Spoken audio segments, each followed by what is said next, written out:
ሰላም እንዴናችሁ ውድ የማን ዩናይትድ ኢትዮ ፋንስ ተከታታዮች በያላችሁበት ሰላማችሁ ይብዛ። በርካታ ስፖርታዊ መረጃዎችን ወደ እናንተ ይዘን መጣን። እስከ ፕሮግራማችን መጠናቂያ ድረስ አብራችሁን ቆዩ። ማንቸስተር ዩናይትዶች የማቴዎስ ፈርናንዴዝን ወኪል ከማነጋገራቸው ጎን ለጎን ለዌስትሃም የዝውውር ጥያቄ በማዘጋጀት ላይ ይገኛሉ ተብሏል። ይህንን እንግዲህ ያረጋገጠው ታማኙ ፋብሪዚዮ ሮማኖ ማንቸስተር ዩናይትድ ከማቴዎስ ፈርናንዴዝ ወኪል ጆርጅ ሜንዴስ ጋር ይፋዊ ንግግር ማድረግም ጀምሯል ተብሏል። የዚህ ተጫዋች ጉዳይ እንግዲህ በተለይ ማንቸስተር ዩናይትዶች ተጫዋቹ ላይ ትኩረታቸው እጅግ ከፍ እንዳለ የሚያሳይ ነው። ከዚህ በፊትም በተደጋጋሚ እንግዲህ ስሙ ከማንቸስተር ዩናይትድ ጋር ሲያያዝ የነበረ ተጫዋች እንደሆነ ይታወቃል። ከማንቸስተር ዩናይትድ በተጨማሪ ፒኤስጂዎችም የተጫዋቹ ፈላጊ እንደሆነ የሚታወቅ ጉዳይ ነው። ነገር ግን አሁን የሚወጡ መረጃዎች እንደሚያሳዩ ከሆነ ዩናይትዶች ሙሉ አቅማቸውን በመጠቀም ይህንን ተጫዋች ሁለተኛ ፈራሚያቸው ለማድረግ ሀሳብ እንዳላቸው ነው እየተገለጸ የሚገኘው። በትናንትናው ዕለትም እንግዲህ ይህንን ነገር ለማቅረብ ሞክሬ ነበር። ዛሬ ታዲያ ፋብሪዚዮ ሮማኖ ይዞት የወጣው መረጃ እንደሚጠቁመው ከሆነ የዚህ ልጅ መዳረሻ ኦልድ ትራፎርድ ይሆናል ተብሎ ይጠበቃል። ዩናይትዶችም የመጀመሪያ የዝውውር ጥያቄያቸውን ለዚህ ድንቅ ለሆነ ተጫዋች ለማቅረብ ዝግጅት ላይ እንደሆኑ ነው እየተነገረ የሚገኘው።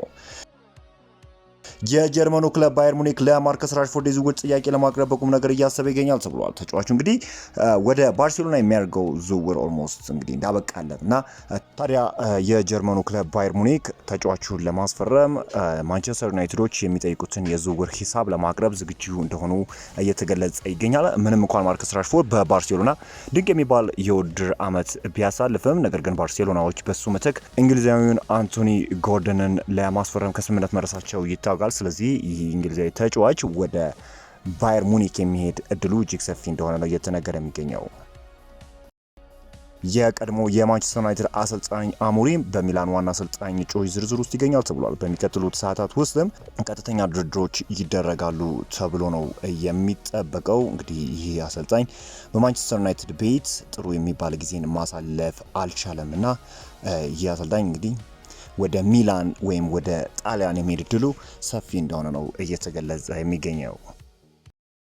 ቲም ቶክ በዛሬው ዕለት ያወጣው መረጃን ስንመለከት እንግዲህ ሳንድሮ ቶናሊ ወደ ጣሊያን ለመመለስ ፍላጎት እንዳለውና ምንም እንኳን ስሙ ከአርሰናልና ከማንቸስተር ዩናይትድ ጋር ቢያያዝም ተጫዋቹ ግን ወደ ጣሊያን ለመመለስ ፍላጎት አለው ተብሎ ነው እየተነገረ የሚገኘው። ወደ 100 ሚሊዮን ፓውንድ ድረስ ኒውካስሎች ከተጫዋቹ ዝውውር ይፈልጋሉ ተብሎ ይጠበቃልና ማንቸስተር ዩናይትዶች በተጫዋቹ ላይ ከፍተኛ ፍላጎት አላቸው፣ እንዲሁም አርሰናሎች። ታዲያ ይህ ተጫዋች ግን ፍላጎቱ ወደ ጣሊያን መመለስ እንደሆነ እየተገለጸ የሚገኘው ያው የዚህ ተጫዋች ዝውውር ላይ እንቅፋት ይሆናል ተብሎ የሚጠበቀው እንግዲህ የተጫዋቹ አጠቃላይ እንግዲህ የዝውውር ዋጋው ነው። 100 ሚሊዮን ፓውንድ አውጥተው የጣሊያን ክለቦች ተጫዋቹን ያዘዋውሩታል የሚለው ነገር ጥያቄ ሊያስነሳ ይችላል። ሊዩሶል በእንግሊዝ ብሔራዊ ቡድን የዓለም ዋንጫ ስብስብ ውስጥ አለመካተቱ ያበሳጨው ሲሆን ለዚህም ኤዲ ሃውን ዋነኛ ተጠያቂ አድርጓል ተብሏል። የክለቡ አመራሮች ቢሆኑ በሁለቱ ሰዎች መካከል ያለው ግንኙነት ሙሉ ለሙሉ እንደተቋረጠ ያምናሉ። ዩናይትድ በበኩሉ የረጅም ጊዜ የሉክ ሾው ተተኪ አድርገው ይመለከተዋል ሲል ለማንቸስተር ዩናይትድ እጅግ ቅርብ የሆነው ሳሙኤል ሉከስት አሳውቋል። እንግዲህ የተጫዋች ወደ ማንቸስተር ዩናይትድ የመምጣት እድሉ እጅግ ሰፊ ነው። በፉልባክ ቦታ ላይ እንግዲህ ማንቸስተር ዩናይትድ ተጫዋች አስፈረመ ከተባለ ሊዩሶል የመሆኑ እድሉ እጅግ ሰፊ እንደሆነ ነው እየተነገረ የሚገኘው። ለበርካታ ጊዜም ከማንቸስተር ዩናይትድ ጋር ስሙ ሲያያዝ ቆይቷል። አጠቃላይ ያለው ስታት አጠቃላይ ያለው ፕሪሚየር ሊግን ከመላመዱ አንጻር ተጫዋቹ እንግዲህ በማንቸስተር ዩናይትድ የዝውውር ራዳር ውስጥ እንዲገባ አድርጎታል። ዩናይትዶችም እንግዲህ ከተጫዋቹ ጋር ያላቸውን ነገር ከተጫዋቹ ጋር ያሉ ግላዊ ጥቅሞችን እንግዲህ ለመጨረስ ሀሳብ እንዳላቸው ነው እየተገለጸ የሚገኘው። ፖርቹጋላዊ የማንቸስተር ዩናይትድ አማካኝ ብሩኖ ፈርናንዴዝ ጅማሮውን ባደረገው የ2026 ዓለም ዋንጫ ሀገሩ ፖርቹጋልን ወክሎ የሚሳተፍ ይሆናል ተብሎ ይጠበቃል።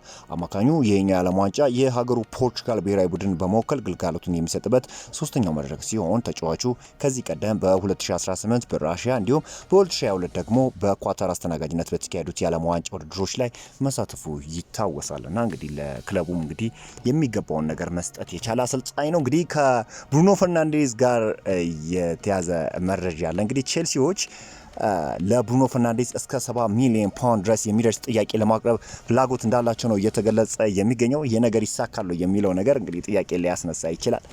ተጫዋቹም ቢሆን በማንቸስተር ዩናይትድ ቤት መቆየት ይፈልጋል። እንዲሁም ማንቸስተር ዩናይትዶችም ተጫዋቹን የመልቀቅ ፍላጎት የላቸውም። ስለዚህ እውን የመሆን እድሉ በጣም ዝቅተኛ ቢሆንም ግን ቼልሲዎች በተጫዋቹ ላይ ፍላጎት እንዳላቸው ነው እየተገለጸ የሚገኘው።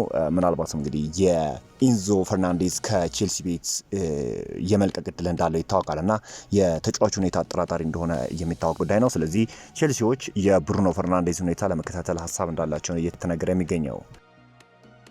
ማንቸስተር ዩናይትዶች እንግዲህ የሆፍኒየሙን የክንፍ መስመር ተጫዋች የሆነው ባዞኖማ ቶሬ ለማስፈረም ፍላጎት እንዳላቸው ተነግሯል። ቢልድ እንደዘገበው ከሆነ ይህ ተጫዋች እንግዲህ በሆፍኒየም በጣም ድንቅ የሚባል እንቅስቃሴን ማስመልከት ችሏል። የተጫዋቹ ብቸኛ ፈላጊ አይደለም ማንቸስተር ዩናይትድ፣ ሊቨርፑሎችም እንዲሁ እንግዲህ ይህንን የ20 ዓመት ተጫዋች ለማስፈረም ፍላጎት እንዳላቸው እየተገለጸ ይገኛል። ነገር ግን ዩናይትዶች በተጫዋቹ ላይ ያላቸው በተለይም በቡንደስሊጋ እያሳየ ያለው እንቅስቃሴ ቀለባቸውን እንደሳበው ነው እየተነገረ የሚገኘው። ተጫዋቹን ለማስፈረምም እንግዲህ ንግግሮችን ያደርጋሉ ተብሎ ይጠበቃል። ሌላኛው እንግዲህ ማንቸስተር ዩናይትዶች ቤልጂየማዊውን ተጫዋች የሆነውን ማቲያስ ፈርናንዴዝን ለማስፈረም ሀሳብ እንዳላቸው ነው እየተገለጸ የሚገኘው። ይህ ወጣት እንግዲህ በጣም ድንቅ የሚባል እንቅስቃሴን ማስመልከት ችሏል እና አሁን በአሁን ሰዓት የሚጫወተው እንግዲህ በሊግ ዋን ለሊል እየተጫወተ ይገኛል። ይህ ተጫዋች ታዲያ ማንቸስተር ዩናይትዶችም ተጫዋቹን ለማስፈረም ከተጫዋቹ ጋር ስማቸው እየተያዘ እንደሆነ ስካይ ስፖርት አሳውቀዋል። ታዲያ አሁን ማንቸስተር ዩናይትዶች አሁን ከማቴዎስ ፈርናንዴዝ ጋር ያላቸው ነገር በጣም ከፍ እንዳለና ምናልባትም በሚመጡት ጊዜያቱ ውስጥ የመጀመሪያ የዝውውር ጥያቄ ያቀርባሉ ተብሎ ነው የሚጠበቀው።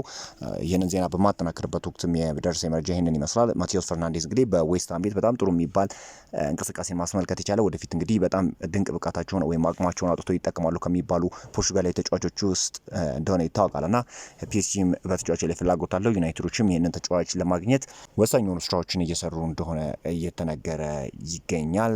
ዩናይትዶች በክረምቱ የዝውውር መስኮት እስከ 3 የሚሆኑ የመሀል ተጫዋቾችን ለማስፈረም ሀሳብ እንዳላቸው ነው እየተነገረ የሚገኘው። ሁለተኛው ፈራሚ የመሆን እድሉ እጅግ ሰፊ እንደሆነ ታማኝ የሚባሉ የዜና አውታሮች እየገለጹት ይገኛሉ።